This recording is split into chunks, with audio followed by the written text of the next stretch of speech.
அம்மா. நம்ம இங்க யோசிக்கிறத அம்மா இங்க இருந்து யோசிப்பாங்க. இல்லாதவங்களுக்கு தான் அம்மாவோட அருமெல்லாம் தெரியும். டேய் என்னடா ஆச்சு? இல்ல வீட்டுல கொஞ்சம் ஓவரா செல்லம் கொடுத்துட்டாங்களா, அது கெட்டு போயிட்டு.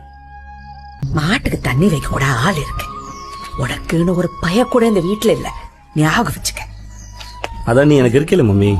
எனக்கு நான் வாழ்ந்த வீடோ நான் வாழ்ற வீடோ